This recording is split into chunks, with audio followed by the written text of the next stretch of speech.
Hey there, it's West. I haven't done an update in a while, and honestly, tonight is not about updating about my top surgery or about transgender rights or even, I guess, transgender in general. Um, Tonight is about my discussion on violence in healthcare and uh given recent events, which obviously I have to protect HIPAA, so I can't disclose much, but um, the increase in violence on my unit, which I work in the behavioral health department, and at my hospital, which I work in Sanford in Bismarck, North Dakota, and let me just fix that there. Um, my the increase in incidents of physical violence and is astronomical lately. And I feel like healthcare in general needs to be made aware of this, and I feel like the public needs to be made aware of this, and the fact that I didn't get into policing or FBI or any sort of criminal justice. I didn't get into healthcare to be somebody who arrests somebody and who defends and protects, and that's not my job. My job is to care for and to educate and to advocate. And I've been looking actually over some statistics. I've been doing some research, and the numbers state that 38% of all healthcare workers have experienced some sort of physical violence within the last year, and 99% have experienced some form of verbal abuse within the last year. And that is from the WHO, or the World Health Organization. Um, they pretty much regulate the statistics that go from like hospital to hospital, and they kind of conduct studies, and um it's kind of like JCO, which if you're not in a hospital you won't know what JCO is, which it doesn't really matter, but it's a regulatory institution that make sure that what's occurring in hospitals and doctors' offices and is legit and is actually occurring. And so I find that to be an extremely valuable and trustworthy source. Um, I also want to point out a few other statistics that I find quite interesting. 59% of healthcare workers feel they have been abused in some way or another within the last week. And that was taken about 6 months ago, which I almost can guarantee that it's even higher. Like violence is coming out of nowhere, and I'm not sure why. I don't. Some state that the increase in violence might be due to drugs or alcohol or the availability of synthetics, which there's synthetic let me start that over. Synthetic marijuana or synthetic, there's actually, which meth is already synthetic, but there's actually a synthetic methamphetamine, which is like crocodile or crocodile, or my patients tell me about this all the time. Um, and so I just,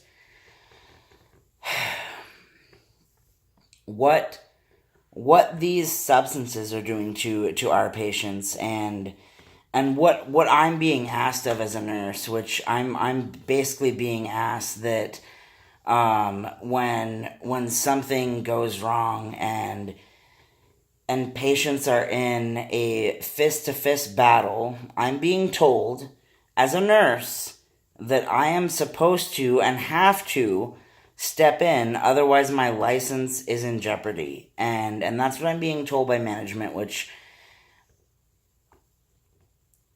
I'm not a police officer. I'm not an army worker. I'm not a peace officer. I'm not there to break up fights and to I'm there to support people and medicate and educate and advocate and clothe and feed and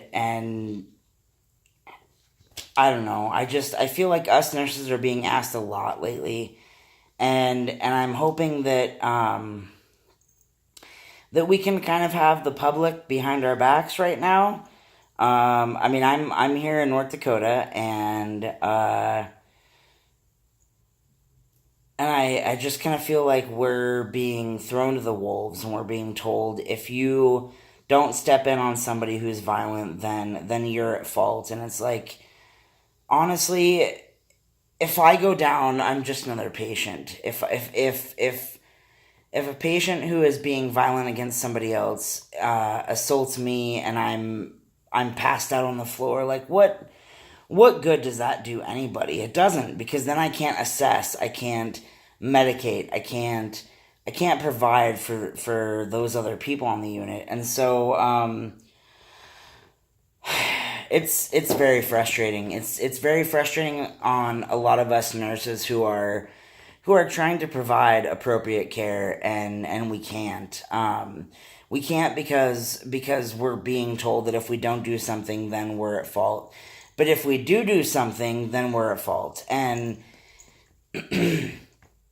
I think there needs to be a statewide and or a nationwide clarification of what's expected of us as healthcare workers, and what you expect me to do in a situation where there are people who are battling and fighting, and or even just something simple as violence against us, which has increased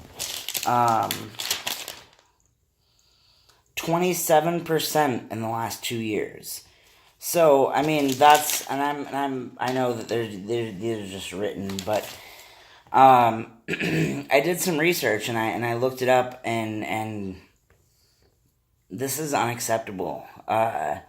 Those of us in healthcare are just trying to help. We're just trying to provide, and we're just trying to alleviate your suffering, and yet we're being treated with violence and hatred, and and especially in psychiatry. I work in psych.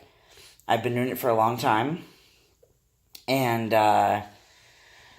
and constantly, like, I could literally say on an almost daily basis that I am treated like garbage by my patients, and to no fault of their own. Like, I'm obviously never gonna blame my population of patients, but violence is just. Oh, someone's posting right now, so let's clear that. I'll answer you later, Gwendolyn. Thank you, Gwendolyn, for supporting the show, and thank you. What is that? Ariana? I'm not sure. Thank you for supporting the show.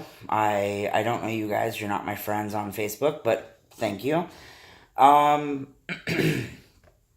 don't even know where I was at, but anyway, the last thing that I will point out, which is,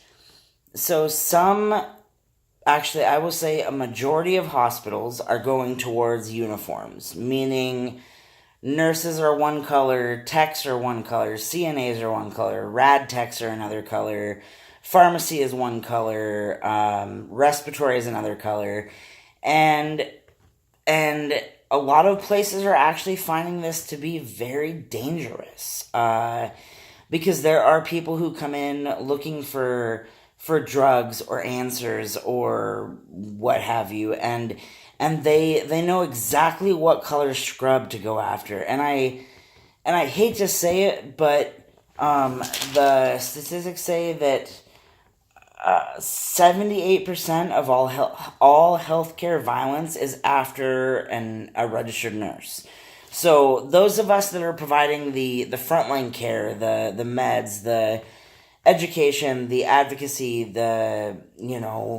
literally the hands-on care for these patients, and we are being assaulted, and we are being told that we're not okay, and what we're doing is not okay, and so we're being sought after because we administer medications, and people who are coming in to assault healthcare workers and to gain something from it is usually to get something, and to get a substance. And so I think mixing up the dress code might be in order, just for the sake of helping us nurses. And I hate to throw you all under the bus. Like, obviously, I don't want anybody to be assaulted, but us nurses are being assaulted, on a daily basis around the country, and we're being forced to do things that we don't feel are appropriate, and we don't feel safe doing them. And so all I'm asking is that maybe a few people write to their local hospital and basically describe the events that I've given you and the numbers I've given you, and basically say that we're afraid for our nurses. We want to make sure that our nurses, the ones that care for us and the ones that make sure that we're safe and medicate us and educate us on those medications and our lifestyle and our diet and our choices, we want to make sure that our nurses are safe. So that's kind of all I'm asking. I know it's been a long video, but honestly, I got into nursing because I care about people. I care about how people are, and I care about how they feel and what they're doing in their life. And honestly, for right now, we need people to care about how we as nurses are doing, and how we feel, and about what we are thinking, and our priorities and our safety. And I mean, we are constantly looking, and not to point you guys out, but I will say, nurses are constantly worried about your family and your people and your friends and you.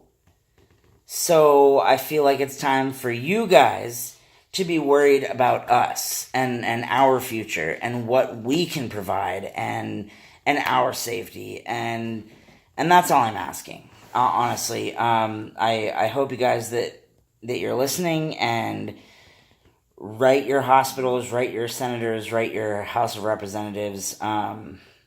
That's honestly all we're asking. So thanks for listening. Again, you can join my YouTube channel at West Forbes on YouTube, and I hope to see you soon. Thanks.